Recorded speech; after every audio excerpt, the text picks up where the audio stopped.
How may a man know when he is entered into temptation? Number 2, what directions are to be given for the preventing of our entering into temptation?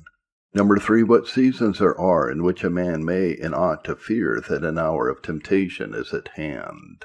First, how shall a man know whether he be entered into temptation or not, is our first inquiry.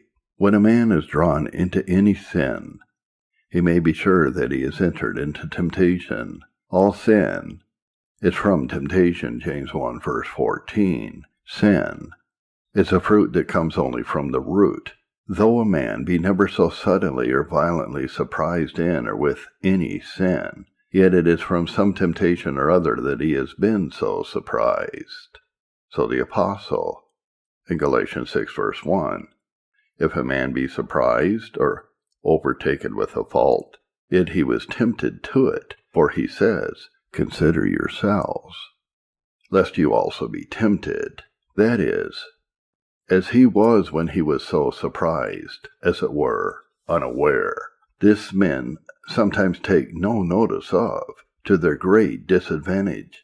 When they are overtaken with a sin, they set themselves to repent of that sin, but do not consider the temptation that was the cause of it, to set themselves against that also, to take care that they enter no more into it. Hence, they are quickly again entangled by it, though they have the greatest detestation of the sin itself that can be expressed. He that would indeed get to conquest over any sin must consider his temptations to it, and strike at that root. Without deliverance from this, he will not be healed. This is a folly that possesses many who have a quick and living sense of sin. They are sensible of their sins, but not of their temptations. They are displeased with the bitter fruit, but they cherish the poisonous root. So, in the midst of their humiliation for sin, they will continue in those ways, those societies, in pursuit of those ends which have occasioned that sin, of which more I will speak afterward. Number 2, temptations have several degrees. Some arise to such an height, and they press on the soul, so cruciating it and disquieting it. They fight against all opposition that is made to it, that it is a peculiar power of temptation that he is to wrestle with. When a fever rages, a man knows he is sick, unless his distemper have made him mad. The lusts of men, as James tells us, entice, draw away, and seduce them to sin. But this they do of themselves without peculiar instigation, in a more quiet, even, and sedate manner. If they grow violent, if they hurry the soul up and down, and give it no rest, the soul may know that they have got the help of temptation to their assistance. Take an empty vessel, and put it into some stream that is in its course to the sea, will without fail be carried there, according to the course and speed of the stream. But let strong winds rise upon it, it will be driven with violence on every bank and rock, until it is broken in pieces. It is swallowed up of the oceans. Men's lusts will without fail, if they are not mortified in the death of Christ, carry them into eternal ruin, but oftentimes without much noise, according to the course of the stream of their corruptions. But to let the wind of strong temptations befall them, they are hurried into innumerable scandalous sins, and so, broken upon all accounts, they are swallowed up in eternity. So it is in general with men, and so in particular. Hezekiah had the root of pride in him always, yet it did not make him run up and down to show his treasure and his riches until he fell into temptation by the ambassadors of the king of Babylon. So had David, yet he could keep off from numbering the people until Satan stood up and provoked him and solicited him to do it. Judas was covetous from the beginning, yet he did not contrive to satisfy it, being selling of his master, until the devil entered into him, and he by this into temptation. The like may be said of Abraham, Jonah, Peter, and the rest. so that when any lust or corruption, whatever tumultuates and disquiets the soul, puts it with violence on sin, let the soul know that it has got the advantage of some outward temptation, though as yet it does not perceive it, or at least has become itself a peculiar temptation by some incitement or provocation that befalls it, and is to be looked to more than ordinarily. Number 3. Entering into temptation may be seen in the lesser degrees of it, as for example when the heart begins secretly to like the manner of the temptation, and is content to feed it and increase it by any ways that it may without downright sin. In particular, a man begins to be in repute for piety, wisdom, learning, or the like. He is spoken of much to that purpose. His heart is tickled to hear of it, and a pride and ambition affected with it.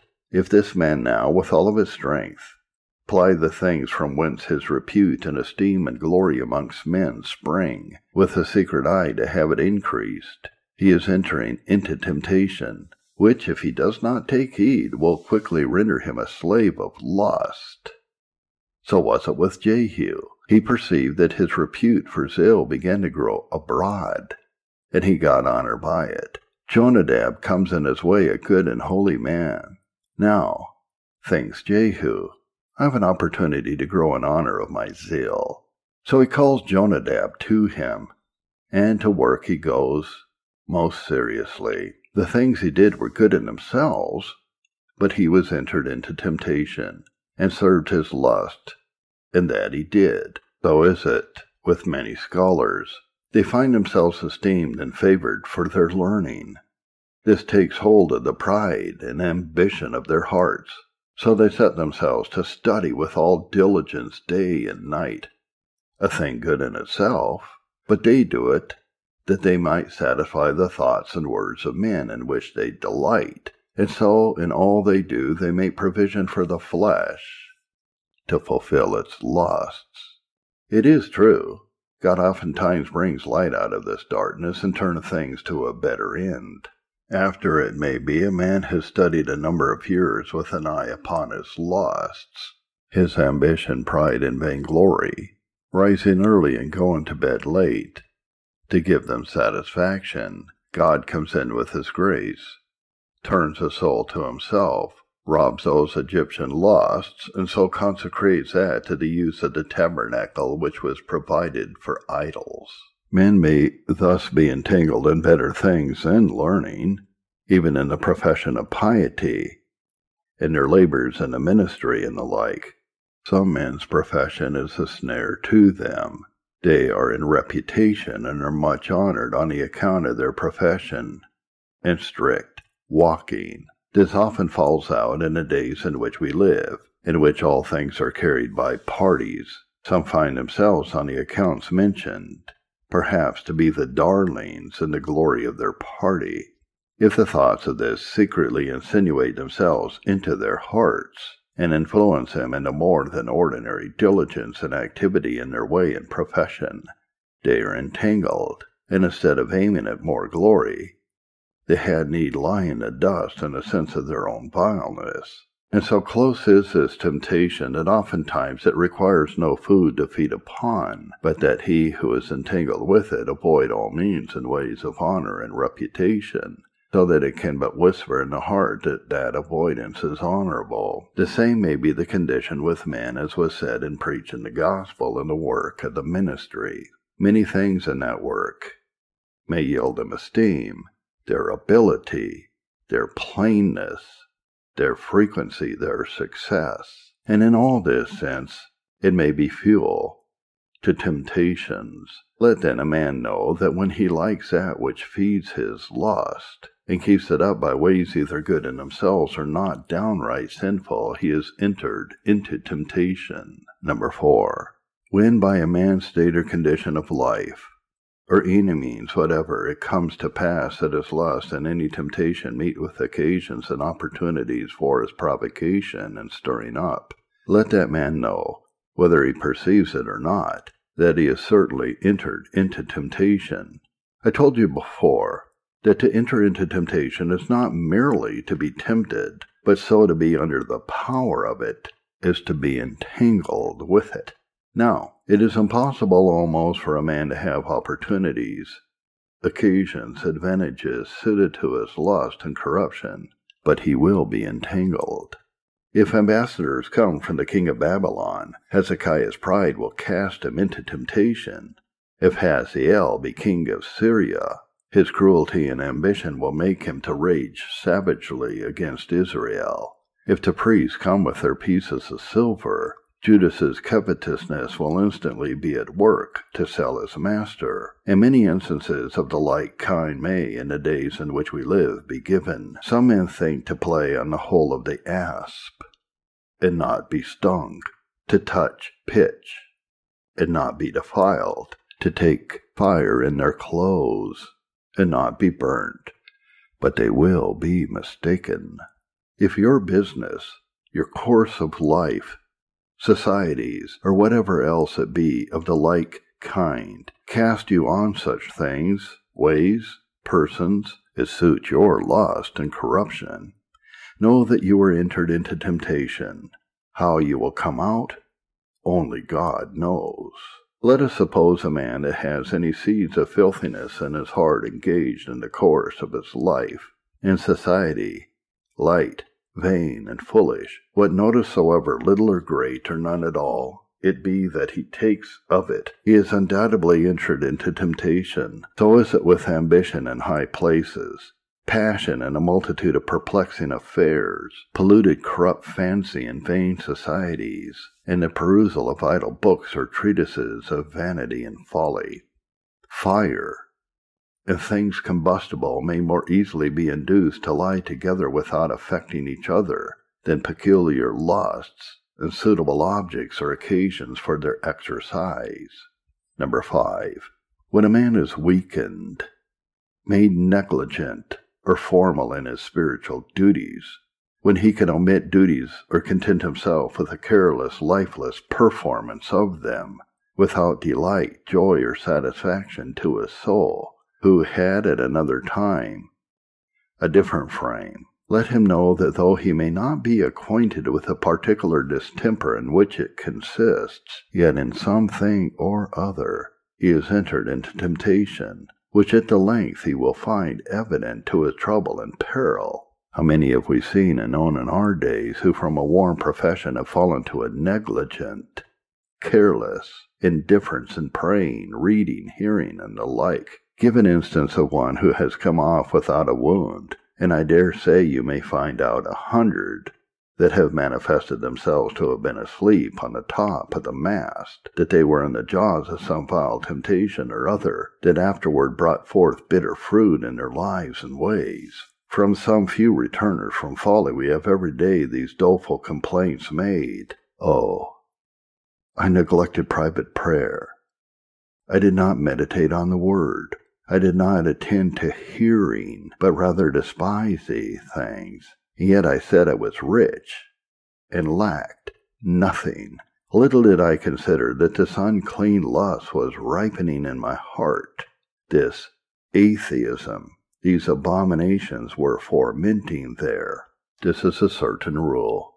If his heart grow cold, negligent, or formal in duties of the worship of God, and that either as to the matter or manner of them, who had previously a better frame, one temptation or other has laid hold upon him, worldliness, or pride, or uncleanness, or self-seeking, or malice and envy, or one thing or other has possessed his spirit. Gray hairs are here and there upon him, though he did not perceive it. And this is to be observed as to the manner of duties as well as to the matter. Men may, upon many sinister accounts, especially for the satisfaction of their consciences, keep up and frequent duties of religion, as to the substance and manner of them, when they have no heart to them, no life in them as to the spirituality required in their performance. Sardis kept up the performance of duties, and had therefore a name to live, but lacked spiritual life in their performances, and was therefore dead. Revelation 3 verse 1. As it is in distempers of the body, if a man finds his spirit faint, his heart oppressed, his head heavy. We do not actually burn or rave, yet he will cry, I fear I'm entering into a fever. I'm so out of order and indisposed. A man may do so in the sickness of the soul, if he finds his pulse not beating aright and evenly towards duties of worship and communion with God, if his spirit be low and his heart faint in them. Let him conclude, though his lust do not yet burn nor rage, that he is entered into temptation, and it is high time for him to consider the particular causes of his distemper. If the head is heavy and slumber in the things of grace, if the heart is cold in duties, evil lies at the door, and if such a soul escapes a great temptation to sin, yet it shall not escape a great temptation to spiritual desertion. The spouse cries, I sleep, Song of Solomon 5 verse 2, and that she had put off her coat and could not put it on. She had an indisposition to duties and communion with Christ. What is the next news that you have of her? Verse 6, her beloved had withdrawn himself. Christ was gone, and she seeks him long and does not find him. There is such a suitableness between the new nature that is wrought and created in believers and the duties of the worship of God, that they will not be parted nor kept asunder, unless it be by the interposition of some disturbing distemper. The new creature feeds upon them, is strengthened and increased by them, finds sweetness in them, yea, meets in them with its God and Father, so that it cannot but of itself, unless made sick by some temptation, delight in them, and desire to be in the exercise of them. This frame is described in the 119th Psalm throughout. It is not, I say, cast out of this frame and temper, unless it be oppressed and disordered by one secret temptation or other. Numerous other evidence there are of a soul's entering into temptation, which upon inquiry it may discover. I propose this to take off the security that we are apt to fall into, and a manifest what is the peculiar duty that we to apply ourselves to in the special seasons of temptation. For he that is already entered into temptation is to apply himself to the means for disentanglement, and not to labor to prevent his entering in.